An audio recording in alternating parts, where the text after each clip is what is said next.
জিলহজ মাসের প্রথম দশক আল্লাহ রাব্বুল আলামিনের কাছে অতি গুরুত্বপূর্ণ, অতি মর্যাদাপূর্ণ। এ সম্পর্কে রাসূলুল্লাহ সাল্লাল্লাহু আলাইহি সাল্লাম বলেছেন, মা মিন আইয়ামিল আমালিস সালিহ ফিহিন্না আহাব্বু ইলাল্লাহি মিন আইয়ামিল আশর। রাসূলুল্লাহ সাল্লাল্লাহু আলাইহি সাল্লাম বলেছেন, জিলহজের প্রথম দশকের আমল বছরের অন্যান্য যে সমস্ত দিন রয়েছে সে সমস্ত দিনের চেয়ে আল্লাহ রাব্বুল আলামিনের কাছে এই জিলহজ মাসের প্রথম দশকের আমল আল্লাহ রাব্বুল আলামিনের কাছে অতি প্রিয়। সুবহানাল্লাহ। রাসূলুল্লাহ সাল্লাল্লাহু আলাইহি সাল্লামকে সাহাবায়ে কেরাম জিজ্ঞাসা করলেন, ওগো আল্লাহ রাসূল, তার আশ্চর্যান্বিত হয়ে জিজ্ঞাসা করল, ওগো আল্লাহ রাসূল, তবে কি ওয়ালাল জিহাদু ফি সাবিলিল্লাহ, আল্লাহ তাআলা রাস্তায় জিহাদ করা কি এই জিহাদ করা কি উত্তম নয় এই 10 দিন থেকে? রাসূলুল্লাহ সাল্লাল্লাহু আলাইহি সাল্লাম বললেন, না, এই 10 দিন জিহাদ করা থেকে আল্লাহ তাআলার কাছে 10 দিন নেক আমল করা আল্লাহ তাআলার কাছে অতি প্রিয়। সুবহানাল্লাহ।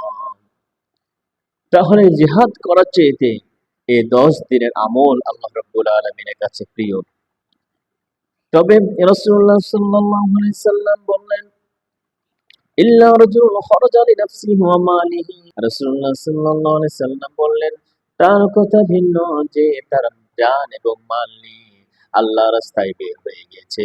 ফালাম ইয়ারজি মিন যালিকা, এরপর সে আর ফিরে আসে নাই, কোনো কিছু নিয়ে ফিরে আসে নাই, শহীদ হয়ে গেছে আল্লাহর রাস্তার।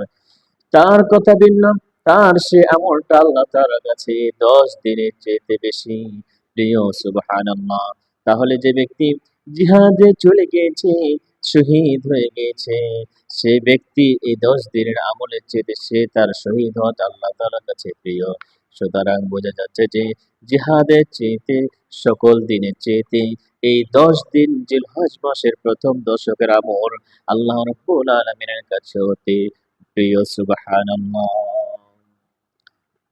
আল্লাহ রাব্বুল আলামিন তিনি কোরআনুল কারীমে বলেন, ওয়াল ফাজরি ওয়া লায়ালিন আশরি ওয়াশ শাফঈ ওয়াল ওয়াতর। আল্লাহ তাআলা বলেন, ফজরের কসম এবং 10 রাত্রির কসম।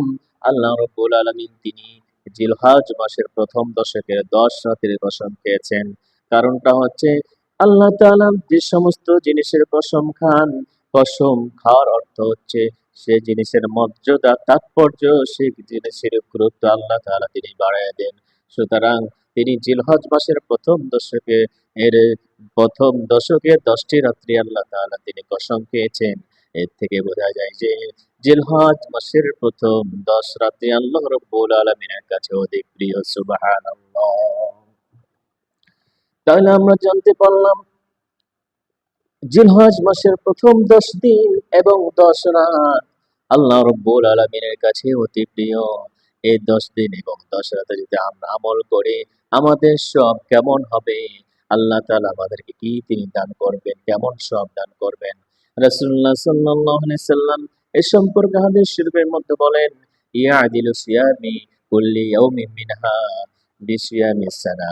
রাসূলুল্লাহ সাল্লাল্লাহু আলাইহি সাল্লাম বলেন যে জিলহজ মাসের প্রথম দশকের যদি কোনো একটা দিন, যদি কেউ যদি একটা রোজা রাখে, আল্লাহ রাব্বুল আলামিন তিনি তার আমলনামায় 1 বছর রোজা রাখার সমপরিমাণ সব আল্লাহ তাআলা তিনি দান করে দিবেন। সুবহানাল্লাহ। এরপরে নবীজি বলেন, কিয়ামু কুল্লা কুল্লি লাইলাতিন মিনহা বিকিয়ামি লাইলাতিল কদর। কেউ যদি এই দশক জিলহজ মাসের প্রথম দশকে যদি এই 10টা রাত্রে যদি কি ইবাদত বন্দি করে, আল্লাহ রাব্বুল আলামিন বলেন প্রত্যেকটা রাতের বিনিময়, ইবাদত করার বিনিময়ে, নামাজ পড়ার বিনিময়ে আমি আল্লাহ রাব্বুল আলামিন লাইলাতুল কদরে যে ইবাদত করলে যে সব আমি আল্লাহ তাদের আমলনামায় সে সব দান করে দিব। সুবহানাল্লাহ।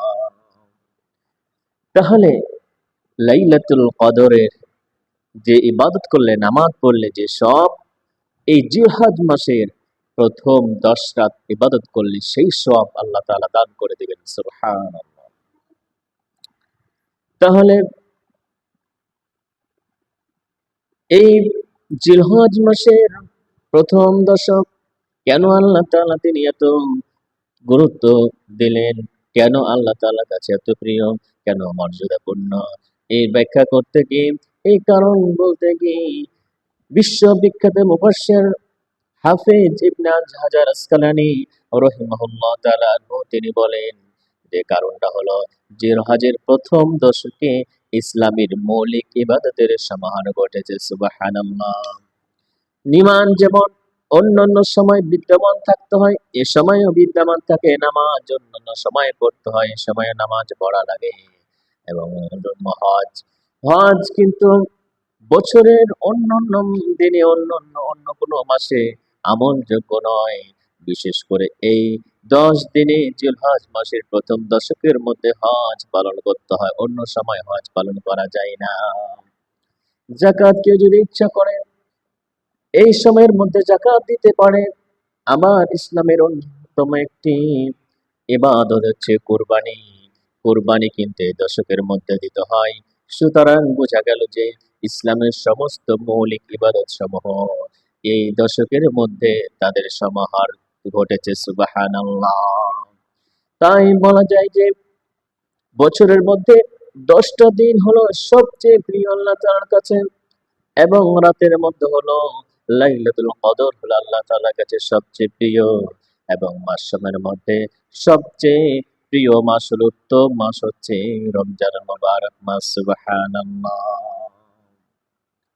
তাহলে আমরা এই দশকের গুরুত্ব বুঝতে পারলাম, ফজিলত তাৎপর্য বুঝতে পারলাম, কেন আল্লাহ তাআলা তিনি এত কল্যাণময় করলেন আমাদের জন্য, কেন তিনি আমাদেরকে এই দশক দান করলেন। এই দশক দান করলেন এই কারণে যে যেন আমরা অল্প সময় ইবাদত বন্দি করে যেন আমরা বেশি নেকি কামাই করতে পারি, আল্লাহ তাআলার নৈকট্য হাসিল করতে পারি। এই কারণে আল্লাহ রাব্বুল আলামিন তিনি এই জিলহজ মাসের প্রথম দশক আমাদের জন্য তিনি বরকতময় করে দিলেন, কল্যাণময় করে দিলেন। সুবহানাল্লাহ। এই দশকে আমরা কি কি আমল করতে পারি, কি কি আমরা কাজ করতে পারি, কি কি নেক আমল করতে পারি? আমরা হাদিস শরীফে আমরা যেটা পাই, রাসূলুল্লাহ সাল্লাল্লাহু আলাইহি সাল্লাম এই জিলহজের 1 তারিখ থেকে 9 তারিখ পর্যন্ত এই 9 দিন তিনি সাধারণত রোজা রাখতেন। বিশেষ করে ইয়াউমু আরাফা, সিয়ামু ইয়াউমু আরাফাতা আহতাসিবু আলাল্লাহি আইয়ুকাফিরা সানাতাল্লাতী বা'দাহু ক্বাবলাহু ওয়া সানাতাল্লাতী বা'দা। আর বিশেষ করে জিলহজের 9 তারিখ আরাফা দিবসে রোজা সম্পর্কে রাসূলুল্লাহ সাল্লাল্লাহু আলাইহি সাল্লাম বলেন, কেউ যদি এই আরাফার দিনে রোজা রাখে, আমি আশা করি আল্লাহ রাব্বুল আলামিন তার আগেকার এবং পরেকার 2 বছরের গুনাহ খাতা তিনি মাফ করে দিবেন। সুবহানাল্লাহ। এরপর কি আমল আমরা করতে পারি?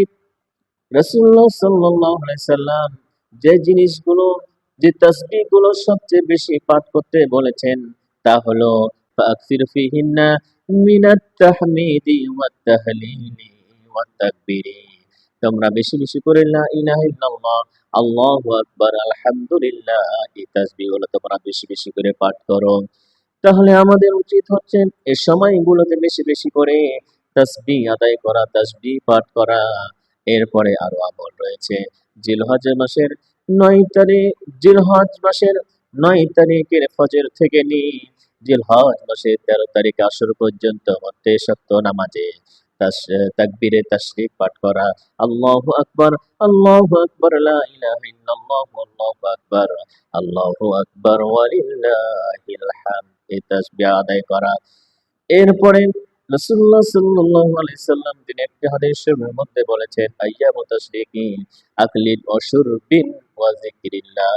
আইয়ামে তাশরিকের দিনগুলো হচ্ছে পানাহার করার জন্য, আল্লাহ তাআলা জিকির করার জন্য। সুবহানাল্লাহ। এই দিনগুলোতে আমরা আল্লাহ তাআলা জিকির করব। আর তিনি আমাদেরকে তো আপ্যায়ন করেছে, মেহমানদারি করতেছেন। 3 দিন 3 দিন মেহমানদারি আমাদেরকে করতেছেন, যেন আমরা আল্লাহ রাব্বুল আলামিনের পক্ষ হতে দাওয়াতি মেহমান। সুবহানাল্লাহ। এজন্য 3 দিন খাওয়ার কথা বলতেছেন।